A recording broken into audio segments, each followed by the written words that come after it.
Je m'appelle Ludovic, j'ai 38 ans, je suis atteint de la maladie de Fabry. Ça va faire bientôt 4 ans que je suis sous traitement.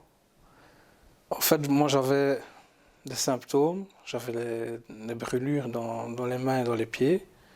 Je veux dire, mais à ce moment-là, je ne savais pas encore que j'avais la maladie. Donc ça, je me souviens que j'ai depuis mon enfance. Mais les sensations que j'ai au travers de mes mains et de mes pieds, c'est d'atroces brûlures, je veux dire, qui s'intensifient généralement une fois que je sais que je vais être malade. C'est un peu mon baromètre, je veux dire. Et quand je fais un effort physique conséquent, là ce sont d'atroces douleurs, je veux dire. Enfin, c'est un peu indescriptible, quoi. Et je veux dire, en vieillissant, vers l'âge de 25 ans, j'ai commencé à avoir un œdème au membre inférieur. Donc j'ai fait chaque fois des examens, j'allais voir des médecins, mais on me disait que tout était normal, on ne trouvait rien. Donc voilà, je ne m'inquiétais pas plus que ça à ce moment-là, mais je me demandais toujours pourquoi j'avais ça. Et jusqu'au jour où réellement j'ai appris que ces symptômes étaient dus à la maladie. Je l'ai appris par ma mère, je veux dire, parce que c'est elle qui l'a découvert le premier, je veux dire, de par un cardiologue de Montgodin. Donc par la suite, j'ai réalisé les tests, je veux dire, à l'IPG de Gosselies. Et de là, j'ai appris que j'avais la maladie, effectivement, aussi. Le traitement a été mis en place, je veux dire, 3 à 4 mois après, à partir du moment où je l'ai su, je veux dire. On m'a expliqué en quoi consistait le traitement, que ça se faisait par perfusion, que c'était tous les 15 jours et que je devrais faire ça à vie. Je vois ma maladie, je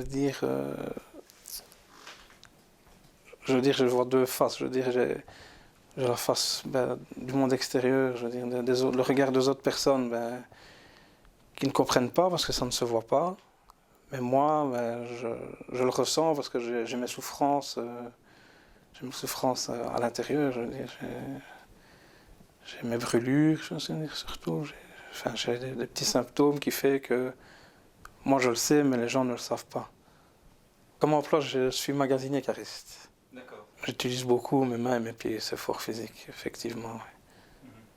Ça a été difficile de l'expliquer à mon employeur, parce que je veux dire, ayant un contrat de jour, la perfusion, c'était au début 4 à 6 heures. Donc en général, les hôpitaux de jour, les horaires, c'était de 8 à 18 heures. Donc pour moi, c'était pas possible de faire mon traitement, quoi, je veux dire. Donc pendant 1 an, j'ai dû me mettre en maladie à chaque perfusion, je veux dire, sous, je veux dire, la menace au bout d'1 an de mon employeur, quand je veux dire. Donc de là, j'ai fait des propositions, il en a fait, et il a fallu quelques mois, je veux dire, avant qu'on trouve un terrain d'entente, je veux dire. Pour le moment, ça ne m'a jamais empêché de travailler, dans mon cas personnel. Je connais d'autres personnes qui ont la maladie et qui, je veux dire, ne travaillent pas ou ont réduit fortement leur temps de travail, je veux dire. Mais l'impact sur ma vie, c'est sûr que je dois toujours programmer tout en fonction du jour de ma perfusion. Donc c'est vraiment calculer son temps, je veux dire. Je veux dire, mais ça a un impact aussi sur, sur ma vie professionnelle. Je veux dire, j'aimerais bien faire du sport, mais je n'en suis pas capable. Voilà, c'est un tout. C'est sûr, mon épouse a toujours été, je veux dire, là, à mes côtés, je veux dire. Depuis le moment où j'ai appris que j'avais la maladie, et, je veux dire, quand il y a des hauts, des bas, elle est toujours là pour me remonter le moral, quoi, je veux dire.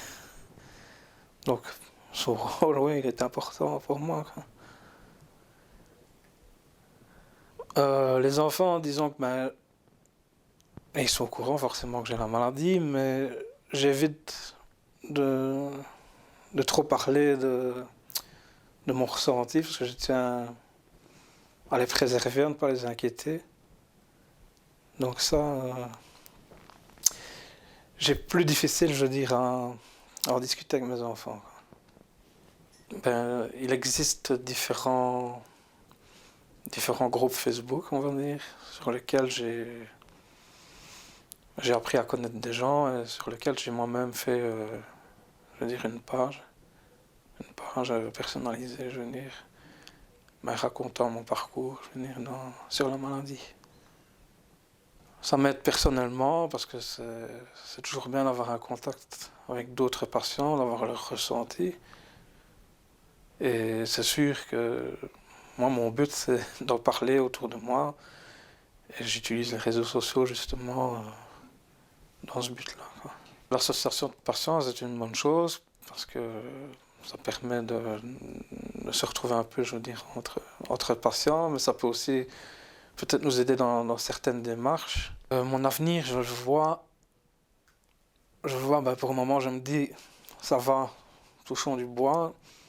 Tant que je peux travailler, je travaille, mais c'est sûr que le lendemain me fait toujours peur parce qu'il y a certains symptômes qui peuvent apparaître du jour au lendemain, comme faire un AVC ou ce genre de choses, quoi. Donc, c'est sûr que je vis un peu le lendemain comme si c'était mon dernier jour, quoi. Je veux dire, dans mon malheur, on l'a encore décelé tôt. Parce que je n'ai une légère atteinte rénale, donc, entre parenthèses, dans mon malheur, je m'en sors bien. Je crois que les médecins ou le monde médical, je veux dire, qui ne connaît pas la maladie, devraient être mieux informés, je veux dire, peut-être via des formations ou quelque chose de ce style. Ou alors aller faire de la propagande dans les hôpitaux, chez les médecins. Et voilà. Je crois que c'est important que les médecins qui ne la connaissent pas la connaissent. Pour justement peut-être détecter plus facilement, je veux dire, un patient qui serait susceptible d'avoir la maladie.